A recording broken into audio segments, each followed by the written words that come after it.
y'all. Welcome back to So and So. I'm here with our guest, Lily. Lily, you can introduce yourself. Hey there. Thanks for having me today. I'm really excited. Thank you. So before we jump in, I'm going to ask you some rapid fire questions. Okay. Number one, what is your favorite animal? I have to say horse. I'm a big horse Horse. gal. And what is your favorite meal? Like food to eat or like which meal? Food, maybe like dinner. Like right before you go to sleep. Best meal of the day. Yes, dinner probably is my favorite meal. Yes. And do you prefer riding on a plane or road trips? Right, road trip. Yeah. Me too. Last but not least, what is your favorite travel item that you always take with you? When you're traveling in the car or on the plane? It's hard to pick one, to be honest. I have this bag that travels with me everywhere, and it has anything I could possibly need, from a disposable toothbrush to a power block for my phone. So I don't think I could travel anywhere without my emergency bag, which is kind of not a specific answer, but it's with me everywhere. Yes, I love that. Alrighty. This is what I love to ask all of my guests because each person has their own unique story how they joined FFA, whether it's like a spouse pushing them or just because they went because they had a meeting and had free food. What sparked your FFA journey and why did you want to join? Yeah, good question. So, when I was a sophomore in high school, my home school never had an agricultural education program. And so, but what we did have was a career and technical education center that juniors and seniors could go to. And so my sophomore year, I knew that I wanted to go there my junior year. So as I picked my classes, I really didn't know which CTE program I wanted to go to. So honestly, I just picked a nursing program because it seemed interesting to me and I love to help people. So it comes to our orientation day where we take a bus from our home school to the CTE center and just kind of like learn more about our class that we're enrolled with. And on the bus ride back, I sat next to one of my best friends, Grace. And Grace was enrolled in the agriculture animal science program. And she knows how much I love animals and love to show. I started through 4-H showing. And so she's like, Lily, you need to come join this program. Like, this was so much fun. I know that you would love it. And me being a very forward-thinking gal, I was like, Grace, I don't know how this is going to help me in my future career. Like, I'm not really sure what careers are in agriculture. I don't know. But thank goodness, Grace finally convinced me. And a week before classes started, I switched over to ag animal science. And then because Michigan is an affiliated state, automatically I was an FFA, and it was super easy for my advisor to just say, hey, you're going to this competition like any good ag advisor does. And so that's really how I got started, and it took off from there because I did learn that there are so many careers in agriculture, and truly there's a place for everybody. So, yeah. Yes, I love that. So, out of all your fun experiences you have with FFA, what is probably your favorite? To pick one favorite memory is so hard. But I think a memory I think back on a lot is my first FFA competition ever.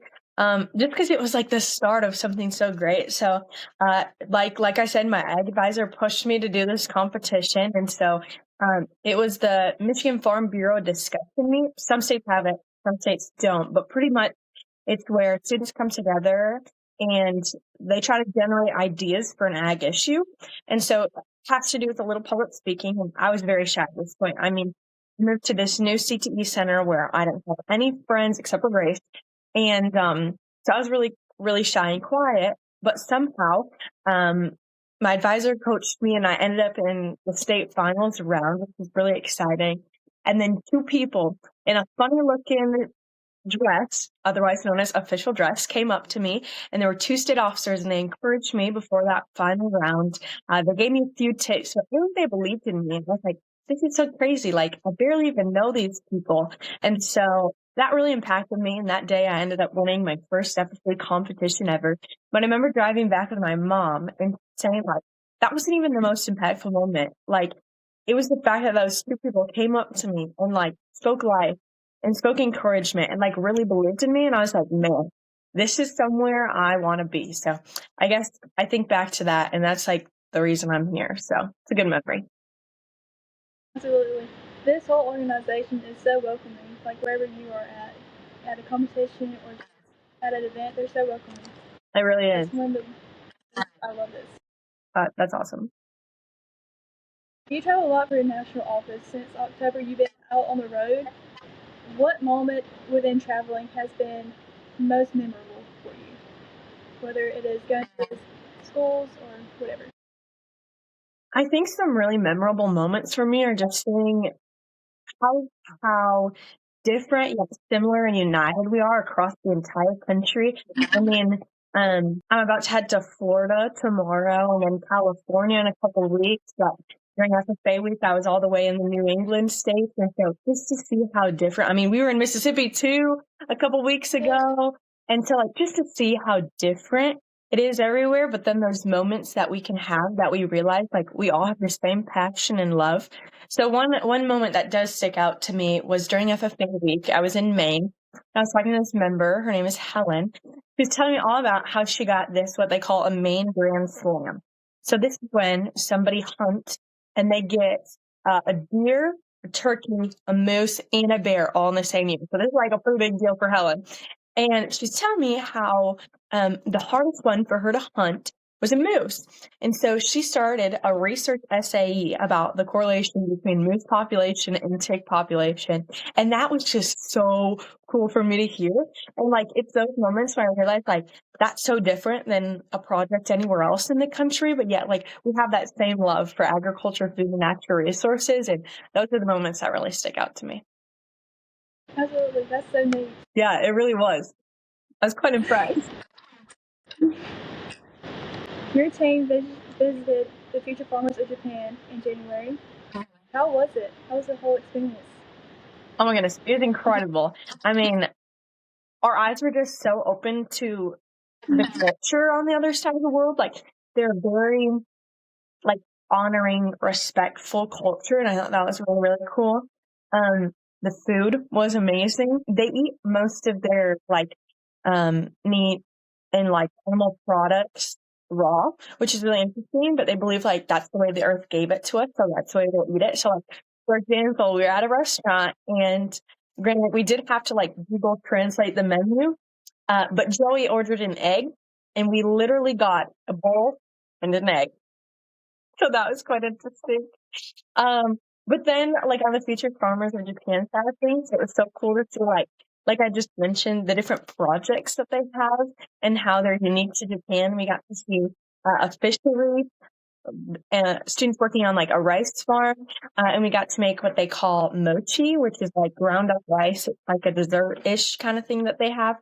And so it's just really cool to like see their love and passion for agriculture. And again, it doesn't only end right within our country, but even on the other side of the globe, we still have that same love and passion for agriculture. So that was just really cool to join them in that. So how is it there at FFJ like over there? Like the similarities and differences from us at the United States? Mm-hmm.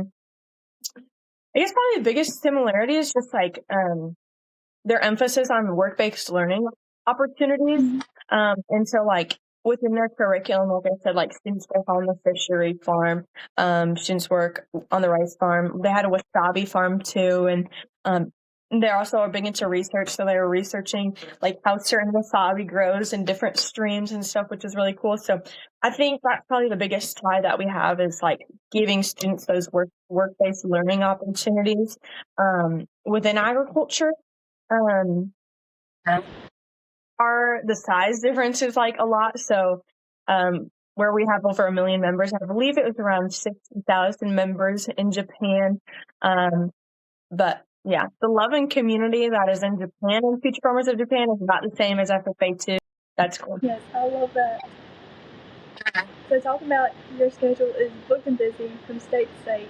So how do you stay grounded and take care of yourself while choosing to empower these members? That's a good question. I don't often get asked that in interviews, so I appreciate that. You got to know yourself really, really well to know what you need, what things you want to intentionally pull your cup out into, and how you want to intentionally fill up your cup. So while there's not a lot of things that can be like very consistent for us this year. I feel like for me, I have to pick a few things that are consistent, such as when I know it's been a long day and I just need to like chat with somebody familiar, I'll call up my dad or one of my best friends. Also, every day trying to stay, my faith really, really grounds me. And so trying to stay in the Word really can refill my cup. Calling my teammates because they're the only ones in the world who know like or can like relate with the situation that we're in. But it's just those small moments that you can have like in a hotel room alone or something to refill your cup. But then also I feel like on the road meeting all these students, like this is what I love to do. And so when you can find those small interactions with students or when you can lift each other up and encourage each other, those are the moments too that really, really fill my cup. So you really got to know yourself and what you need. Take time when you need it. And this applies for everybody. But also like invest your time into things that you love, which is exactly what I'm doing. Yes, I agree. Thank you.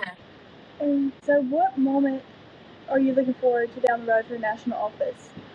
What are you excited about for the next couple months? Well, the first couple months, we're about a third of the way through our year, which is like absolutely crazy to me.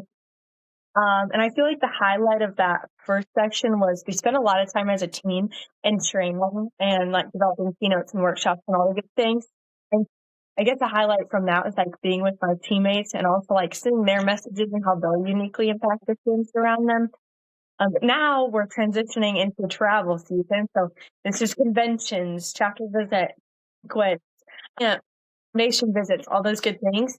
And so I won't be with my teammates, which is quite sad. I'm excited to find community within the members across the country.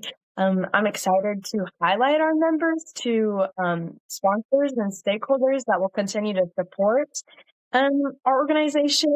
I'm excited to meet more students that are excited, just as excited about this organization as I am, and those who aren't, and hopefully get them more involved. I don't know if I could pick like a certain event because like it's truly different every single day. And there's little things that I love about each different role that we get to play as a national officer. So because time is going so fast, I'm just excited to continue to soak it up and make the most of it. How has flown by? Oh, yes, it has. Okay. I know. I can't believe it. I feel like I blinked and we're already like 4 months in. It's just crazy. Yeah. To talk about setbacks, how would you tell others to be more confident in themselves and to overcome challenging moments? I feel like one of the bigger setbacks that I had and things that I had to learn through was I ran for national office 2 times. First time I didn't get it. And now looking in the moment, I get it. It can look like a setback, and in the moments of those quote unquote losses, we define them as losses and setbacks then, but when we step back and look at the bigger picture, to me, that was never a loss or a setback, simply a reroute that set me up. Even better though, I can really trust in who I know, like it's my path and my story, and I know that everything happens for a reason, and I know that I needed to grow more during that year. And so if members go through a setback or a quote unquote loss, I'd just encourage you to keep pressing through. For me, I have a passion about youth and agriculture and advocating for that. Before the blue jacket, it just helped me bring that out of me. And even without that title for the year and that role, like that passion never left. And so if you really have that passion inside of you, it won't be instilled in you and it won't be taken away depending on any title or any quote unquote setback. Instead, I'm going to encourage you to just continue to live out that passion. If that looks like it's in a different capacity, then good. Continue to do that. If that looks like trying again, whatever that looks like for you, when we stay true to ourselves, I truly believe that it will lead us to exactly where we need to be. And if we continue to trust, it'll make it a little bit easier. Absolutely. What piece of advice would you give to a member that's not quite sure that they want to be as active in FFA? Encourage them to find what makes them tick, what keeps them going, what they're truly passionate about, because everybody has something, right? And so the first step, I think, is to simply identify that. The second is to get curious, because get curious about what the organization has to offer and continue to ask questions and dig into it, because really the work that you put in is what you will get out of it. And sometimes, like me in the beginning, I didn't really know what I had to offer. And so if I was just a little bit more curious, I think my eyes would have been opened a lot more. And then thirdly, find something you're interested in, right? Be curious about it. And once you find something to cater towards what you love, like run with it. Make it your own. I think people often ask me, like, how do you not get nervous public speaking or whatever? And public speaking is the number one fear people have. Uh, but it always is a little bit easier when you're talking about something you love. And I think that goes for anything, right? Like sometimes on the surface, FFA doesn't look like it's for you. I get it. It didn't look like it was for me. Once I got curious and started to put myself out there and I was able to talk or do projects or work on things that I was passionate about, boy, did it make it a lot easier. And in fact, it's something that I began to love. And if FFA members would continue to do that, I truly believe FFA has something to offer every single person, and the agriculture industry needs every single person with their unique interests and passions. I mean, as agriculture continues to be the number one industry in the world, and it needs to grow, we need teachers as much as we need scientists and agronomists and communicators and podcasters like yourself and all the careers under the sun. I mean, accountants, HR, anything. If you have something you're passionate in, I can guarantee you can find a way to apply it to agriculture, food, and natural resources. And FFA is a great vehicle to make that happen. Yes, I agree. Thinking about your future, what do you plan to do once you graduate college? And what are you majoring in? A good question, Sophie. I ask myself that quite a bit. I wish I could give you a straight up answer. And so, like, to those FFA members out there that do not know what they want to do, it's okay. You'll be okay. And if you continue to trust and be yourself, it'll fall into your lap. I mean, you do got to put a little work into it, but for me, I know I want to stay in agriculture because I know that there's a place for everyone in agriculture. And I want to continue to tell the story of agriculture. So I'm a chatty gal. I love to talk and I love agriculture. So potentially agricultural communications. But I know that I want to continue to tell the story of agriculture because our farmers and ranchers and natural resources scientists, they do some really, really good work to help continue to make our world turn. And so I want to tell their story. Where? I'm not sure yet. It's been cool to like see different places of the country and where I would or wouldn't want to live. And so, yeah, we'll see what happens. I'm really open to anything and, I get it. It can be really scary. I'm a little scared, but it'll happen. Alrighty, for our last question, to round this out, what state has been your most favorite to travel to? Or what state are you looking forward to travel to? Ooh, to pick one is really hard. I did have a good time in Mississippi. We weren't there long enough though. Okay, I don't want to like cop out answer, but like truly there's something unique about every different state that we go to. I mean, even just during FFA week, like I learned a lot about like Maine and how they have like lobstermen that are really essential in agriculture. In Vermont, they're really, really big about their maple syrup. Massachusetts also has a lot of like seafood and like fisheries and stuff. And like each one of those little uniquenesses about states really is so cool to me. Currently, I am in Michigan and I just got back from Michigan convention. That was really, really good to be home. So I might be a little biased there. I'm excited for everyone. One I am super excited for though too. I'm headed to Puerto Rico and so I'm bilingual in Spanish. So I'm really excited to get my Spanish skills back out and be there and also be in the warmth. But yeah, I don't know. I'm excited for it all. Yes, that sounds so much fun. Thank you, Lily, for joining us. Yes, it's an honor. Thank you.